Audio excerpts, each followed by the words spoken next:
The beam from Sergeant Miller's flashlight cut through the rain like a blade, finding Jax huddled beneath the condemned 4th Street Bridge. The boy's ribs pressed against his soaked shirt, 17 years old, and maybe 130 pounds if you counted the water weighing him down. "I told you yesterday, rat." Miller's voice dripped with contempt as he kicked Jax's cardboard shelter, scattering the few possessions inside. "You're still here. That's loitering. That's vagrancy. That's my problem." Jax scrambled to his feet, coughing.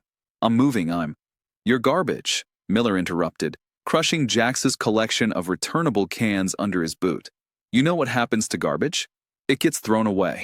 What Miller didn't know, what he couldn't see through the sheets of rain hammering the bridge above, was that in exactly 47 seconds, a black luxury SUV would hydroplane on the highway overhead. The driver, a mountain of a man named Butch, enforcer for the Iron Reapers Motorcycle Club, would lose control at 70 miles per hour.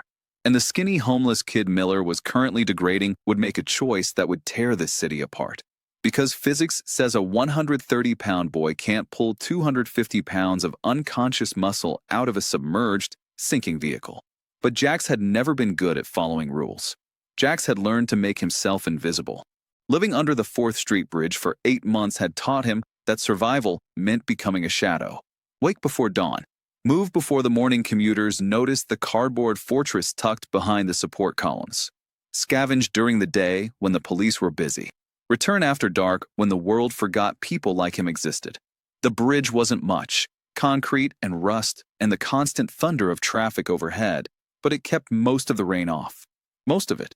The rest found the cracks and dripped down in icy streams that Jax had learned to navigate in his sleep. Tonight, sleep wasn't coming. The November rain fell in sheets, turning the riverbank below into a churning mess of mud and debris. Jax shivered inside his 3 layers of donated coats, none of them quite warm enough. His stomach growled, reminding him that the half-eaten sandwich he'd found behind the diner 16 hours ago wasn't going to last much longer. He pulled his mother's locket from beneath his shirt, running his thumb over the tarnished silver. Inside was a photograph so faded he could barely make out her face anymore. She'd been gone 5 years. Cancer, quick and merciless. Foster care had been worse than the disease. So Jax had left, chosen the bridge over the beatings, the hunger over the fear. The locket was all he had left of her, all he had left of anything. Well, Jax's head snapped up. Sergeant Miller stood at the edge of his shelter, flashlight in one hand, nightstick in the other. The officer was in his 40s, with the kind of face that looked like it had been designed specifically for sneering. He'd made it his personal mission to clear the homeless from his district, and Jax was his favorite target. "Thought I told you to move along yesterday," Miller said, stepping closer. Jax stood slowly, hands visible, non-threatening. He'd learned that too. "I'm going, officer. Just waiting for the rain to." "You're always waiting for something." Miller's boot connected with Jax's cardboard wall, sending it tumbling into the mud. "Waiting for a handout. Waiting for someone else to fix your problems. You're a parasite." The few items Jax owned, a spare shirt, a water bottle, the bag of aluminum cans he'd spent 2 days collecting, scattered across the wet ground. Miller kicked the bag deliberately, sending cans rolling toward the river. "Those are worth money," Jax said quietly, immediately regretting it. Miller's smile was cruel. "Then go get them. Or better yet, keep moving. I find you here tomorrow, I'm arresting you." "Got it." Jax nodded, throat tight.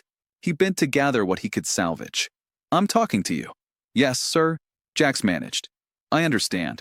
Miller leaned in close, and Jax could smell coffee and tobacco on his breath. "You understand nothing. You're nothing. Remember that."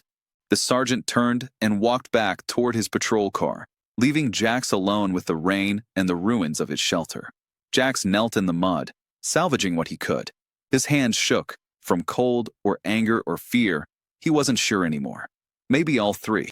He watched Miller's taillights disappear into the storm, then turned his attention to the cans rolling toward the river.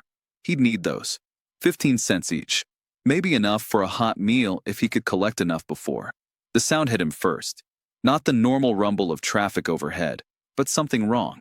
A screech of rubber on wet asphalt, high and desperate. Then metal shrieking against metal, the crunch of a guardrail giving way.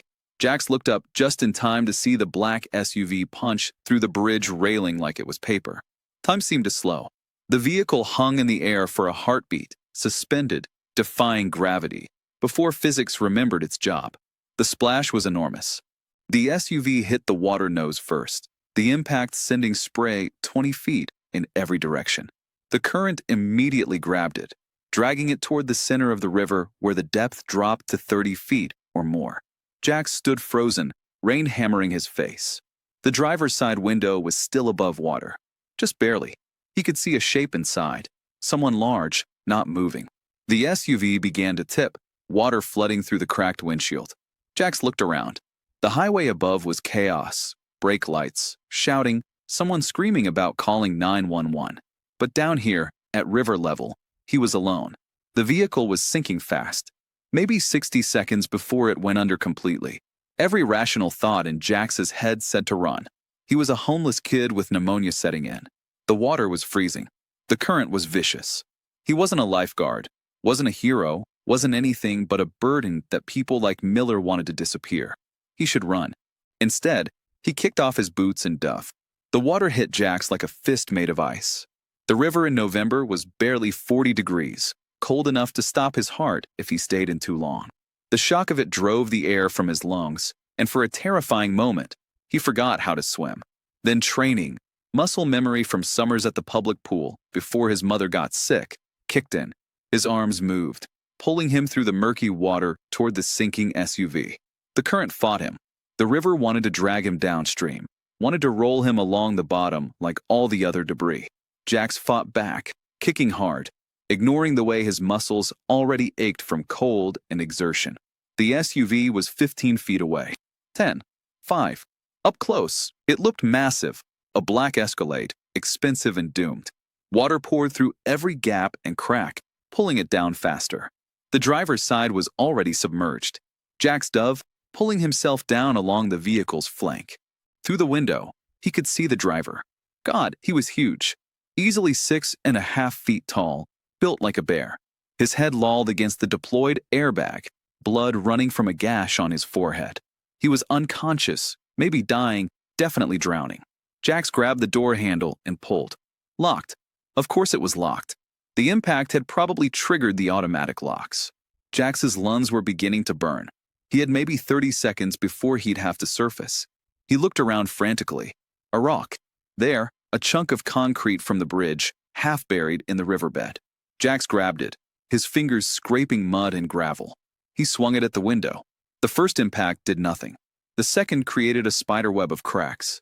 The third blow, fueled by desperation and the last of his strength, shattered it completely. Water rushed in, equalizing the pressure. Jax dropped the rock and pulled himself through the broken window, glass fragments tearing at his soaked clothes. The driver's vest was leather, covered in patches. Jax couldn't read them in the murky water, but he could feel the quality. Expensive, well-made. A silver chain hung around the man's neck, some kind of medallion. None of that mattered. The seatbelt. Jax's fingers found the release, pressed. Nothing. The mechanism was jammed, twisted from the impact. Jax's vision was starting to gray at the edges. He needed air. Needed it desperately. He hooked his fingers under the belt and pulled, trying to create slack. The leather vest was thick, restricting his access. The man's weight pressed against the restraint. There was no time for finesse. Jax braced his feet against the dashboard, grabbed the seatbelt with both hands, and pulled with everything he had. Something in his shoulder tore. He felt it pop, felt the spike of agony even through the numbing cold. He screamed, bubbles erupting from his mouth. But the seatbelt gave way. The driver slumped forward, now held only by the deflated airbag. Jax grabbed the leather vest and pulled, trying to drag the unconscious man toward the broken window. He weighed more than Jax had ever lifted, more than should have been possible. Every physics class Jax had half slept through in school came back to mock him. You can't move twice your body weight underwater, can't generate enough force, can't overcome the resistance and the current and the simple mathematics of mass and leverage. Jax didn't care about physics. He pulled. The driver's shoulders caught on the window frame. Jax adjusted his grip, pushed himself backward through the opening, and pulled again. Glass cut into his back. His shoulder was on fire. His lungs were empty, screaming for air that wouldn't come. He pulled. The man's torso came through, then his waist, finally his legs. They were clear of the vehicle. Jax kicked for the surface, one arm hooked around the driver's vest, the other pulling at the water. His body was shutting down. The cold had moved past pain into something worse, a numbness that whispered about sleep, about letting go, about how easy it would be to just stop fighting. 20 feet to the surface. 15. The light above was growing brighter, or maybe that was just the hallucination that came before drowning. 10 feet. Jax's free hand broke the surface. Then his face. He gasped, sucking in air that felt like fire in his abused lungs. The driver's face was still underwater. Jax adjusted his grip, lifting, kicking to keep them both afloat. The man's head broke the surface. He wasn't breathing. The current had carried them 30 yards downstream. The bank was closer here, a muddy slope that looked like the most beautiful thing Jax had ever seen. He kicked toward it, dragging his impossible burden, fighting every inch of the way. His feet touched bottom. Mud sucked at his legs, but it was solid, real. He could work with it. Jax dragged the driver onto the bank, every muscle in his body screaming. He positioned the man on his back, tilted his head, checked for breathing. Nothing. CPR. He'd learned it in health class. 30 compressions, 2 breaths. Repeat until help arrives. Jax started compressions. The man's chest was broad, muscled. Jax could feel ribs beneath his palms, felt them flex with each push. Come on, Jax wheezed. His own breathing was ragged, damaged. Come on, come on. 30 compressions. He tilted the man's head back, pinched his nose, breathed into his mouth. Once, twice, nothing. 30 more compressions. Jax's arms were shaking. He could barely maintain the rhythm. Please, he whispered. Please don't be dead. 2 more breaths. The driver's body convulsed. Water erupted from his mouth, and he rolled onto his side, coughing violently. Jax sat back, relief flooding through him so intensely it felt like drowning all over again. The man coughed for nearly a minute, expelling what seemed like half the river. Finally, his breathing steadied. His eyes flickered open, dark brown, confused, barely focused. You're okay, Jax managed. His own voice sounded like gravel. You're going to be okay. The man tried to speak, but only managed to croak. His hand moved weakly, fingers brushing against Jax's arm. In the distance, sirens wailed. Getting closer, Jax looked down at himself. He was soaked, shivering violently. Blood from his torn shoulder mixed with river water. And something was wrong. Something was missing. His mother's locket. The chain was broken, dangling from his neck. The locket itself was gone. Panic surged through him. Jax looked around frantically, scanning the mud, the water, anywhere it might have fallen. Nothing. The sirens were getting louder. Police. Ambulance. They'd ask questions. They'd involve Miller. They'd arrest him for vagrancy or trespassing or some other excuse to lock him up. And the locket, his mother's locket, the only thing he had left, was gone. Lost somewhere in the river or tangled in the driver's clothes or simply claimed by the current. Jax stood on shaking legs. The man on the ground tried to reach for him again, tried to speak, but the words wouldn't come. I'm sorry, Jax whispered. I have to go. He ran. Behind him, the siren screamed closer. The man on the bank called out, a wordless sound of confusion and protest. Jax didn't look back. He crashed through the underbrush, ignoring the pain in his shoulder and the cold that had settled into his bones. He had to get back to the bridge, had to gather what was left of his things before Miller came back. He had saved a life, but he'd lost the only piece of his mother he had left. And as Jax disappeared into the night, he had no idea that the man he pulled from the river was Butch, the Beast, Malone, national enforcer for the Iron Reapers Motorcycle Club. Or that Butch never forgot a debt. Butch woke to the smell of disinfectant and the steady beep of monitors. Hospital. He hated hospitals. Hated the weakness they represented, the vulnerability. He tried to sit up and immediately regretted it. Every muscle in his body screamed in protest. Easy, brother. The voice came from his left. Butch turned his head, slowly, because his neck felt like someone had tried to twist it off, and saw Snake sitting in the visitor's chair. The Iron Reaper's sergeant-at-arms looked worried, which was unusual. Snake didn't do worried. How long? Butch's voice came out as a croak. 6 hours since they pulled you out of the river. 4 hours since you stopped scaring the hell out of the ER docs. Snake leaned forward. You remember what happened? Butch closed his eyes, trying to piece it together. Rain. The highway. He'd been coming back from a meeting with the Reno chapter. The road was wet, too wet. He'd taken the curve too fast, and the crash came back in fragments. The guardrail, the fall, the water crushing in from all sides, the airbag deploying, pinning him, water in his lungs, darkness. And then, someone pulled me out, Butch said. Snake nodded. Paramedics found you on the riverbank. You were breathing, but unconscious. They said someone must have administered CPR. He paused. Thing is, nobody saw who. By the time emergency services got down there, you were alone. Butch frowned, reaching for the memory. There'd been someone. Young, desperate eyes. A thin hand gripping his vest, pulling with impossible strength. A kid, Butch said quietly. I remember a kid. You were half drowned and hypothermic, Snake said carefully. Doc said you might have hallucinations, memory gaps. It wasn't a hallucination. Butch's hand moved to his chest, feeling the leather vest they draped over the hospital blanket. His fingers found something caught in the zipper, a thin silver chain, broken. He pulled it free. A locket dangled from the damaged links. Snake leaned closer. That yours? No. Butch opened the locket with careful fingers. Inside was a photograph, faded but clear enough. A woman, young, smiling, holding a baby. On the back, in careful handwriting, Sarah and Jax. Forever. The kid who pulled me out, Butch said. This is his. The door opened. 3 more members of the Iron Reapers filed in. Razor, the club president. Hammer, the road captain. And Doc, who despite his nickname had never been to medical school but knew his way around injuries. You look like hell, Razor said, which from him was practically a term of endearment. He was in his 50s, built like a retired linebacker, with a beard that had gone gray in the last few years. Feel like telling us what happened? Butch explained what he remembered. The crash, the water, the impossible rescue. When he finished, Razor was quiet for a long moment.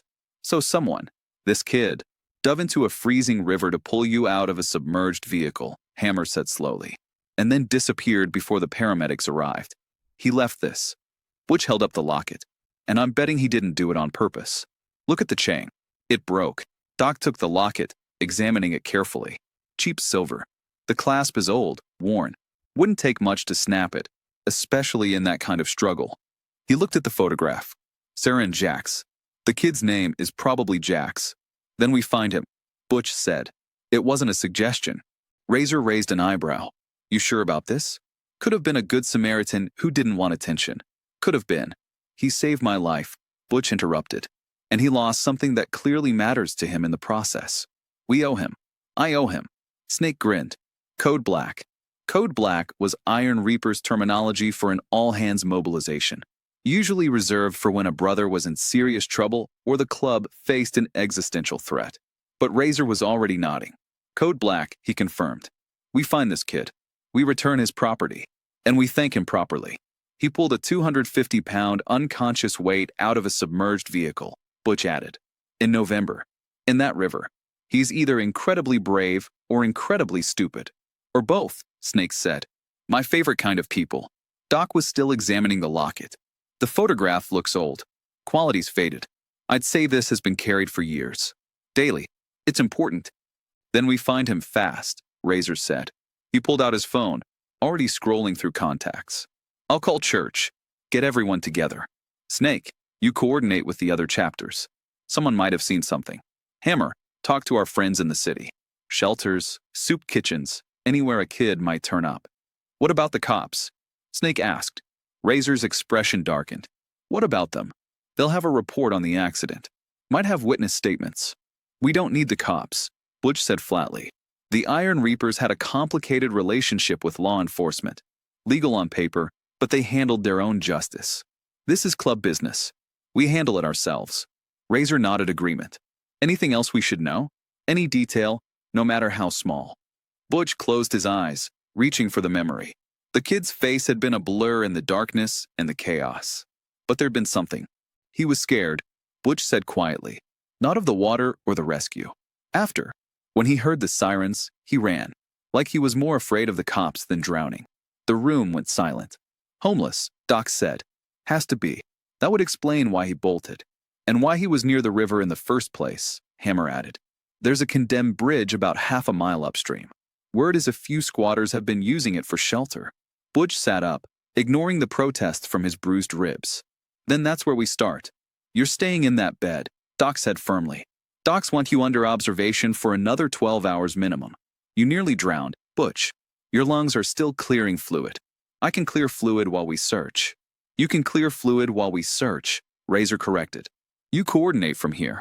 The rest of us will handle the legwork. He looked at the locket in Butch's hand. We'll find your river ghost, brother. Count on it. Jax made it back to the bridge before his body gave out. The adrenaline that had carried him through the rescue and the run was gone, leaving only the cold. It had settled into his bones, into his lungs, into places he hadn't known could feel cold. His teeth chattered so violently he bit his tongue, tasting blood. His makeshift shelter was exactly as Miller had left it, destroyed. Cardboard scattered, belongings gone or ruined. The spare shirt he'd saved was soaked through, useless. Jax collapsed against the concrete support column, pulling his knees to his chest. He couldn't stop shivering, couldn't get warm. His shoulder throbbed where he'd torn something pulling the driver free. Worth it, he told himself. The man had been alive when Jax ran. That meant something. That meant the injury, the lost locket, the destroyed shelter. It all meant something. He hoped. The night dragged on. Jax dozed in fits and starts, jerking awake every time his body temperature dropped too far. By dawn, his breathing had changed, wet and rattling. Each inhale felt like dragging broken glass through his lungs. Pneumonia. He'd had it before, 2 years ago in foster care. Recognized the signs. This time, there was no nurse to give him antibiotics. No warm bed to recover in. Just the bridge and the cold and the river still rushing below. Jax forced himself to stand. He needed food. Needed to collect more cans, get enough money for medicine. Maybe the free clinic would see him if he could make it across town. He made it 3 steps before his legs gave out. The concrete was cold against his face. Above him, morning traffic thundered across the bridge. Hundreds of people passing overhead, going to work, to school, to lives that didn't include drowning in slow motion under a bridge. None of them knew he was here. None of them cared. Jax closed his eyes, just for a minute, just until he could catch his breath. When he opened them again, it was afternoon. The sun had moved. So had something else. He wasn't alone anymore. Sergeant Miller stood over him, nightstick tapping against his palm. Thought I told you to move along, Miller said conversationally. Jax tried to speak, but all that came out was a wet cough. Blood-flecked sputum splattered on the concrete. Miller's nose wrinkled. You're disgusting. You know that. Jax managed to push himself to his hands and knees. His arms shook with the effort. I'm going, he wheezed. Too late for that. Miller's boot connected with Jax's ribs, and suddenly breathing became impossible. Jax collapsed, curling around the pain. You had a chance, Miller continued, almost pleasant. I gave you a warning. You ignored it. That's defiance. That's disrespect. Another kick, this one to the small of Jax's back. You're worse than garbage, Miller said. Garbage at least stays where you put it. Jax tried to crawl away. Miller followed, kicking debris into his path. The remains of Jax's shelter. His water bottle. The bag of cans he'd collected. Miller picked up the bag, dumped it out. Cans rolled everywhere. 15 cents each, Miller mocked. That's what, $2? 3. What were you going to buy with that? A ticket out of here? A fresh start. He kicked the cans toward the river. Most of them hit the water, disappearing into the current. Here's reality, kid. You're nobody. You have nothing. You are nothing. And the sooner you accept that. Miller stopped. Something had caught his attention, a rumble, low and growing. Like thunder, but the sky was clear. Jax heard it too. Felt it through the ground. The bridge supports were vibrating. What the hell? Miller muttered. The rumble grew louder. Closer. Not thunder at all. Engines. Lots of them. Miller's radio crackled. All units, be advised. Large motorcycle group moving through downtown. Approximately 200 riders. Unknown destination. The sergeant grabbed his radio. This is Miller. What's their location? Last seen heading toward the 4th Street Bridge. Moving fast. Miller looked down at Jax, then at the approaching sound. His expression shifted from cruel satisfaction to something approaching concern. On your feet, he snapped. Jax didn't move. Couldn't move. His ribs screamed. His lungs rattled. His vision was starting to gray. I said get up. Miller grabbed Jax's arm. hauled him upright. Pain exploded through Jax's injured shoulder. He screamed, or tried to. It came out as a wet gasp. "You're under arrest for vagrancy," Miller said, pulling out handcuffs. "Resisting arrest. Assaulting an officer." "I didn't," Jax managed. "Shut up." Miller twisted Jax's arms behind his back. The injured shoulder popped, and this time Jax did scream. The cuffs clicked shut. Miller forced Jax to his knees in the mud. "Stay down. Don't move. Don't even breathe loud." The rumble was deafening now. So loud that the bridge vibrations made Jax's teeth rattle. So loud that Miller's radio was useless, buried under the sound of 200 motorcycles announcing their arrival like the wrath of God. Jax looked up. Through his fever-blurred vision, he saw them coming. A wall of chrome and leather and controlled fury. They poured off the highway access road, filling the underpass surrounding Miller's patrol car, blocking every exit. Miller's hand went to his gun. "Stay back. I'm a police officer." The engines cut off in a wave, silence falling like a hammer. In the sudden quiet, Jax could hear his own labored breathing, could hear Miller's racing heart, could hear the heavy footsteps approaching through the mud.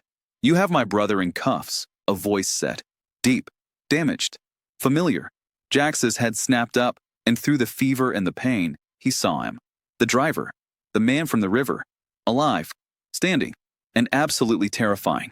Butch, the beast, Malone looked like death walking, and he'd never been more beautiful. He was wrapped in bandages beneath his leather vest. His gait was careful, measured, the walk of a man with bruised ribs and damaged lungs. But his eyes were clear, focused on Miller with the kind of attention a hawk gives a rabbit.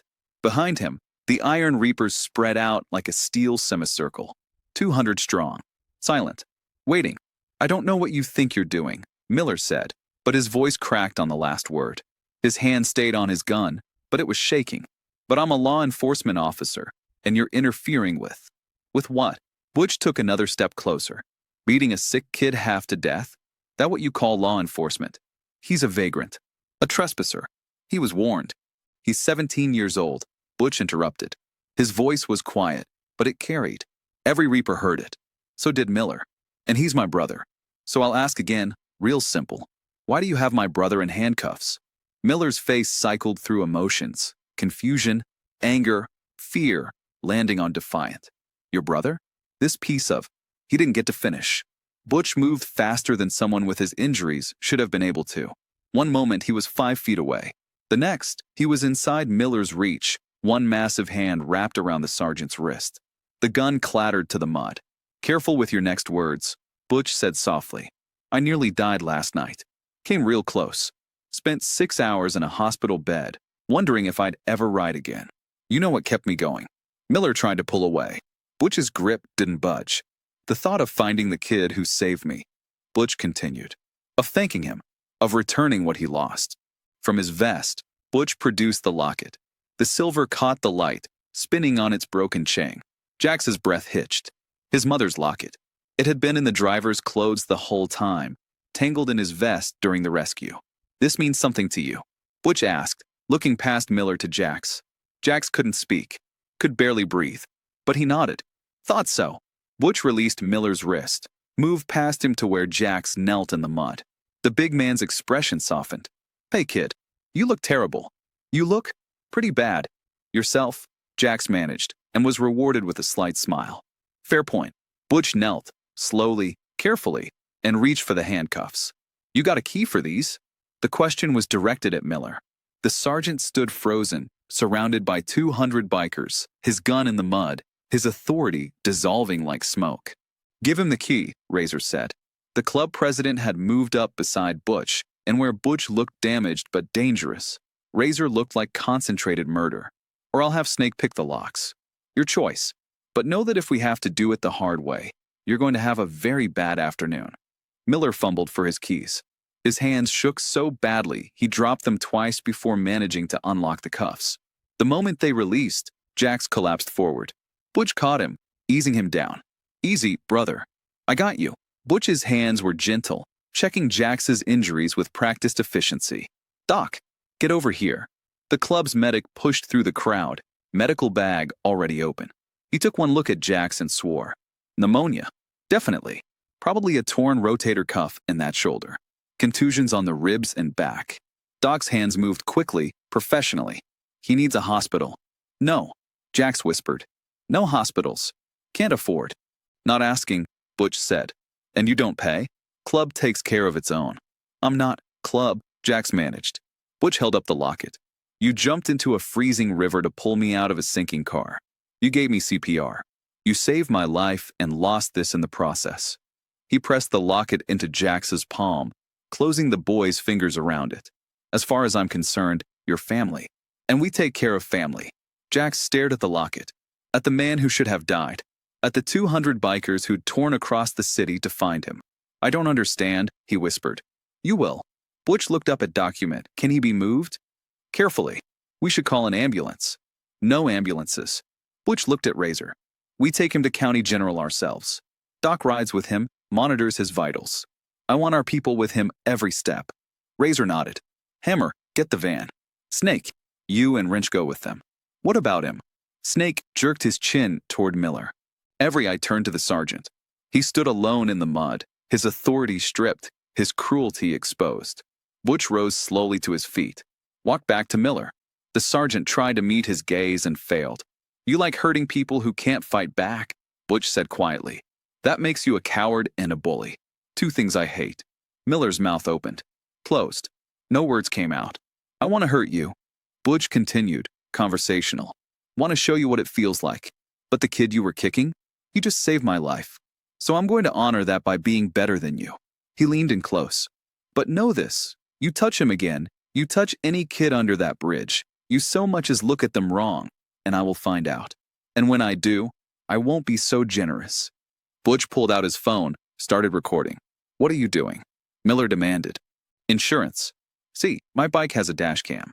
So does Razor's. So do about 50 other riders here. And wouldn't you know it, those cameras caught a real interesting show. Police sergeant beating a minor, destroying his property, making threats. Butch smiled, and it wasn't friendly. I'm uploading this to our server. Lawyer gets a copy. Judge who owes us a favor gets a copy. And if anything happens to that boy, if he gets arrested on some BS vagrancy charge, if he trips and falls on some unfortunate stairs, the media gets a copy. Miller's face had gone white. You can't. Already done, Razor said cheerfully, along with formal complaints to Internal Affairs, with video evidence, from multiple angles. He grinned. Technology's amazing, isn't it? Get out of here, Butch said, before I change my mind about being generous. Miller ran. Actually ran, slipping in the mud in his haste to reach his patrol car. The engine started on the third try, and he peeled out, tires spinning. The Iron Reapers let him go. That felt good, Snake said. That felt necessary, Razor corrected.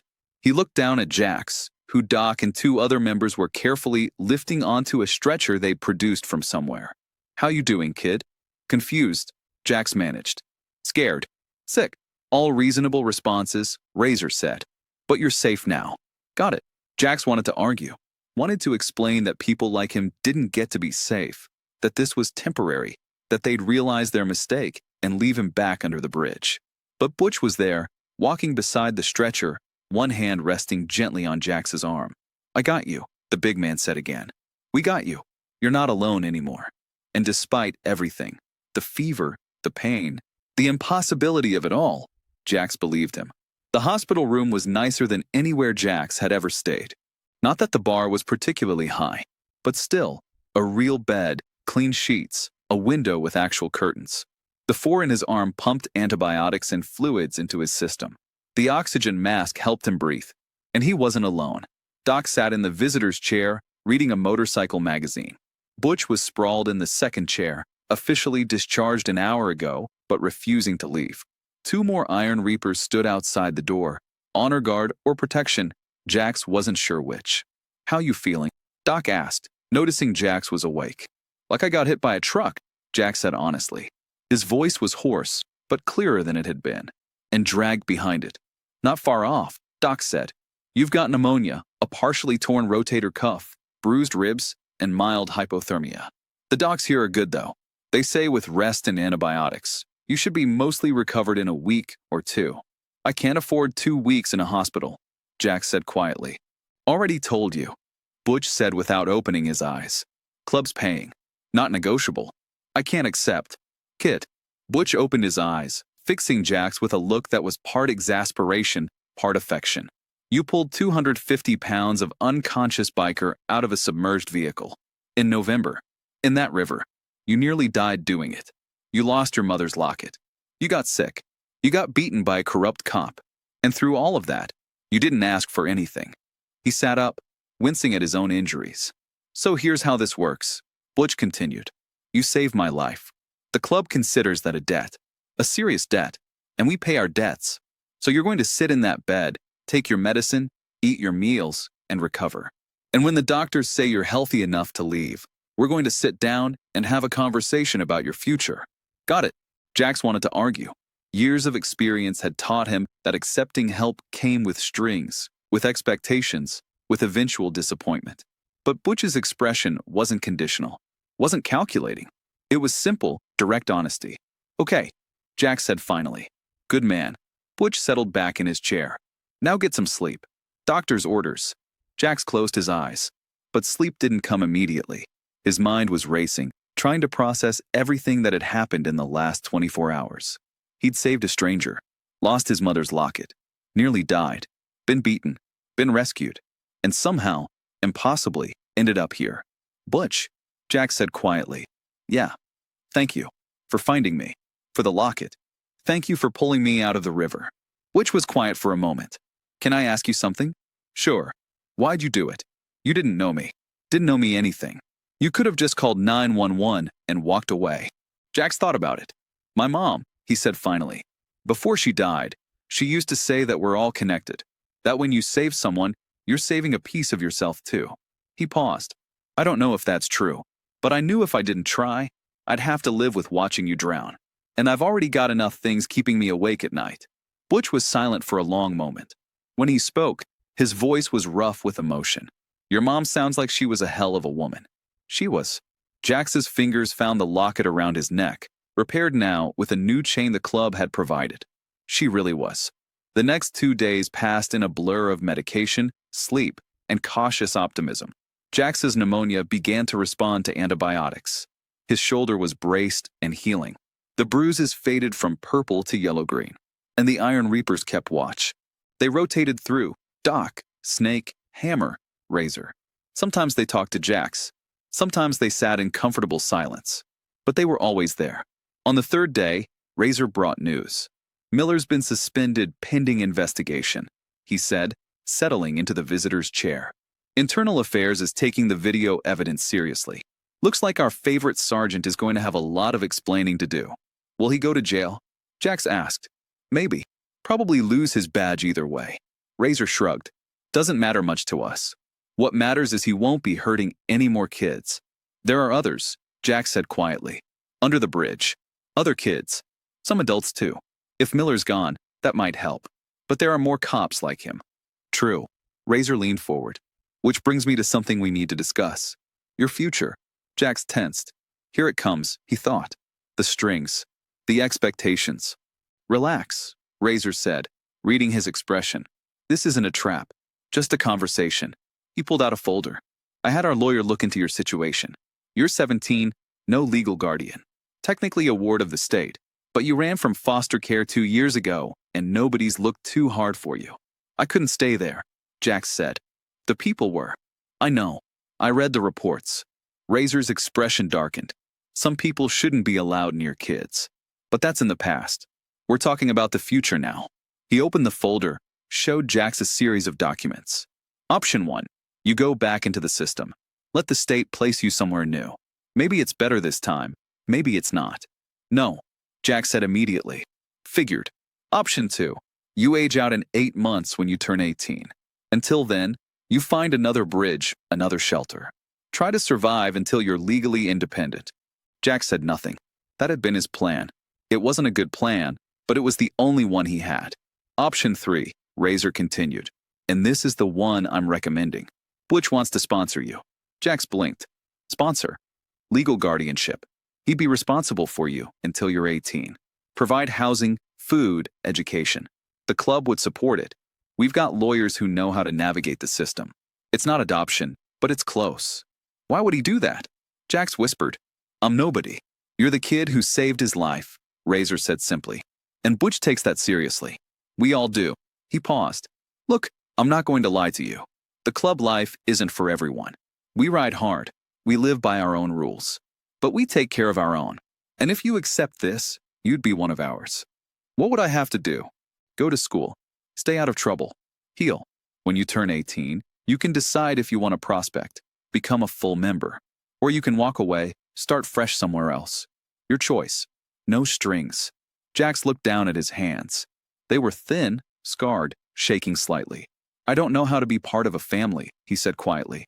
I barely remember what that's like. Then we'll figure it out together. Butch's voice came from the doorway. He walked in, still moving carefully but stronger than he'd been. Look, kid, I'm not your father. I'm not trying to replace your mom. But I owe you my life. And I'm offering you a chance at a better one. That's it. No ulterior motives. No expectations except that you be safe and healthy. He sat on the edge of the hospital bed. You're 17, Butch continued. You should be worried about homework and girls and what college you want to go to. Not hypothermia and where your next meal's coming from. Let us help you. Please. Jax felt tears burning his eyes. He blinked them back, failing. Okay, he whispered. Okay. Butch's smile was genuine, warm. Good man. He looked at Razor. Get the paperwork started. Already done, Razor said, producing more documents. Just need signatures. 1 week later, Jax stood outside the Iron Reaper's clubhouse, duffel bag in hand. The building was impressive, a converted garage, all steel and brick and chrome. Motorcycles lined the lot. The club's emblem, a skeleton riding a motorcycle with a scythe, adorned the wall. Home sweet home, Butch said beside him. Your room's upstairs. Nothing fancy, but it's yours. They'd discharged Jax from the hospital that morning. The pneumonia was gone. His shoulder was healing. The bruises had faded. Physically, he was recovering. Emotionally was harder. Butch led him inside. The main room was cavernous, pool tables, a bar, comfortable couches. Several members looked up as they entered, offering nods and greetings. Kid's room is upstairs, Butch announced. Anyone bothers him without good reason answers to me. The threat was casual but clear. The members nodded understanding. Upstairs, Butch opened a door. Here. The room was small but clean. A bed with actual sheets. A desk. A dresser. A window overlooking the lot. It was the nicest room Jax had ever had. Bathrooms down the hall, Butch said. Shared, but we'll keep it clean. Kitchen's downstairs. Help yourself anytime. Club meetings are Tuesday and Thursday nights. You don't have to attend, but you're welcome. He set Jax's duffel on the bed. One more thing, Butch said. He pulled an envelope from his vest. This came today. Jax opened it. Inside was a letter from the principal of Jefferson High School. He'd been enrolled. Classes started Monday. Razor pulled some strings, Butch explained. It's a good school.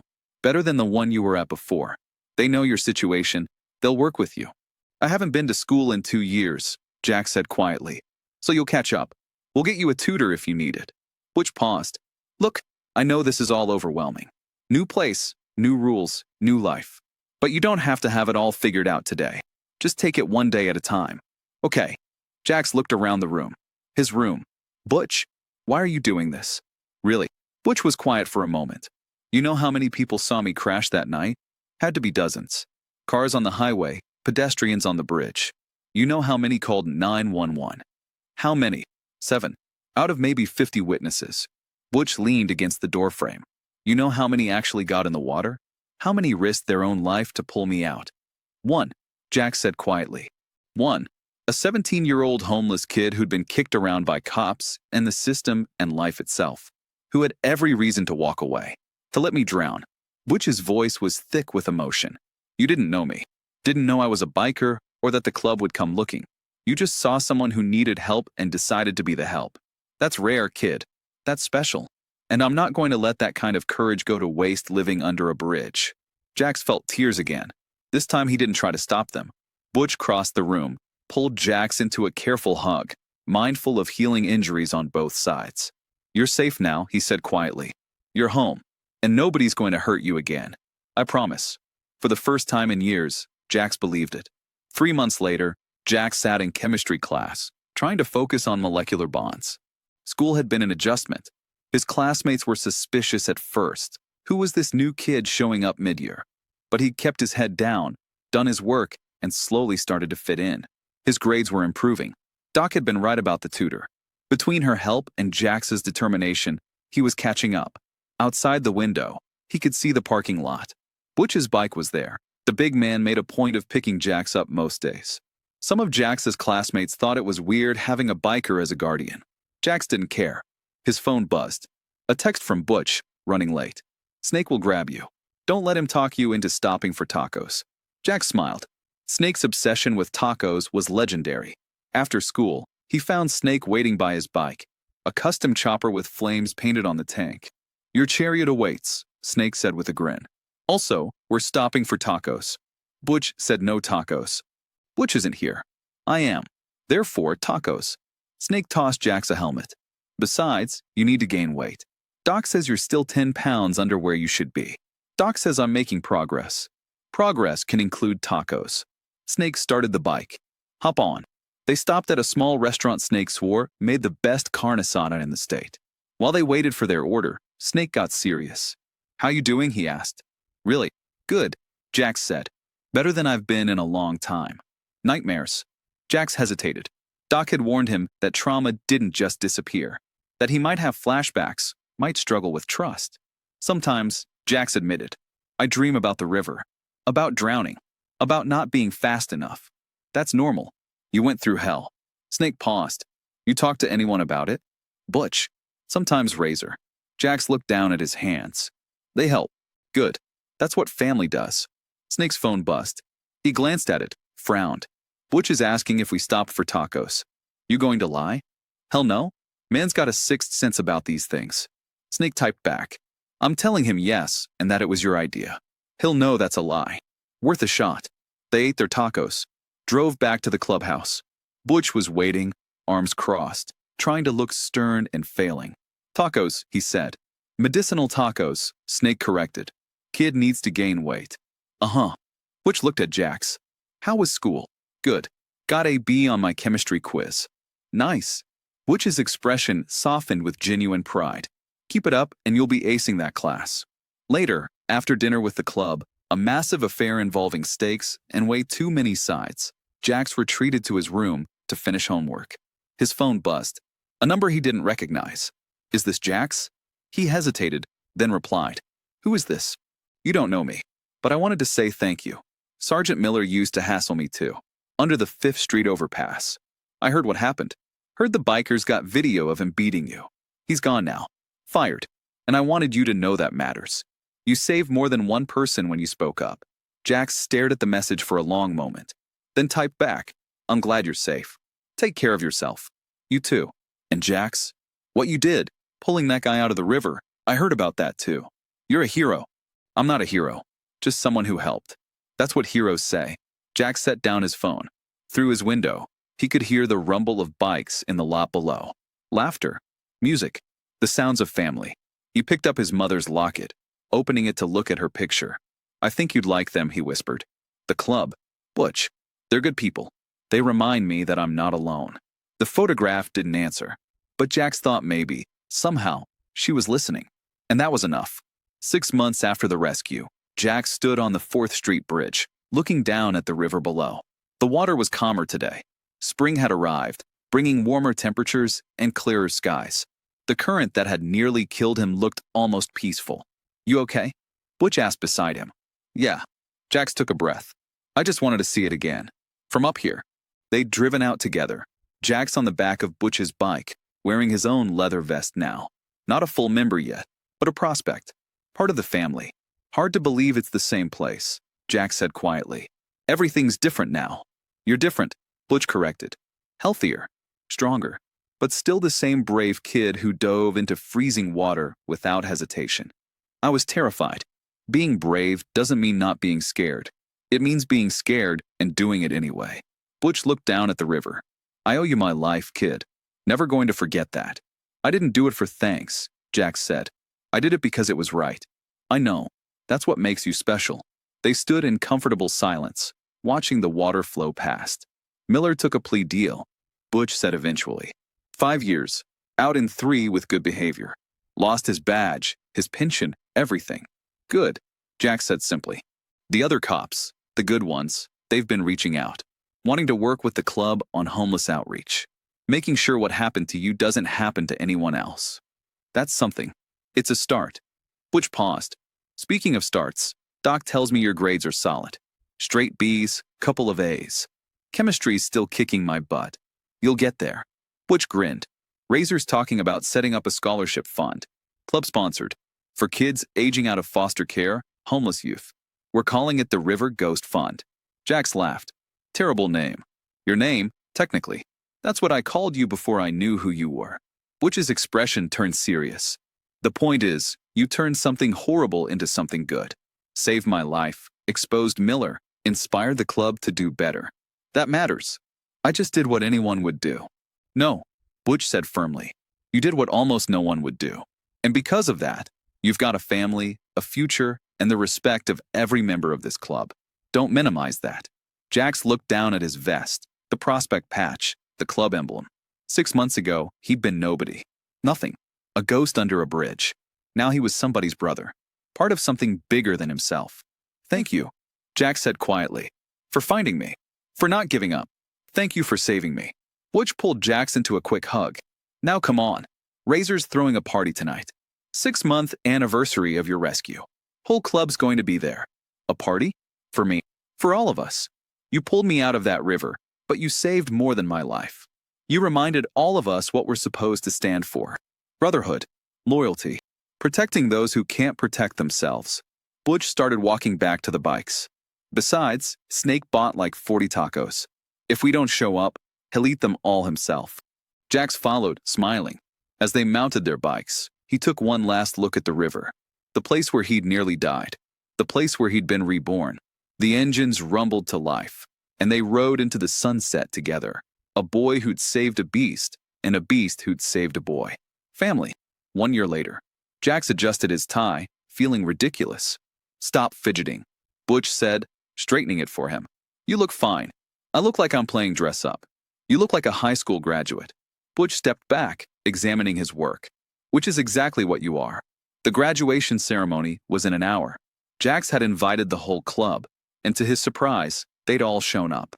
200 bikers in the parking lot of Jefferson High School, politely waiting while their prospect walked across the stage.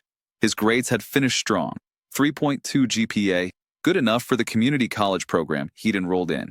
He was thinking about social work, helping other kids like him. Your mom would be proud, Butch said quietly. Jax touched the locket around his neck. Always there, always close. Yeah, I think she would. I know I am. Thanks, Dad. The word slipped out before Jax could stop it. They'd never discussed labels, never formalized their relationship beyond a legal guardianship.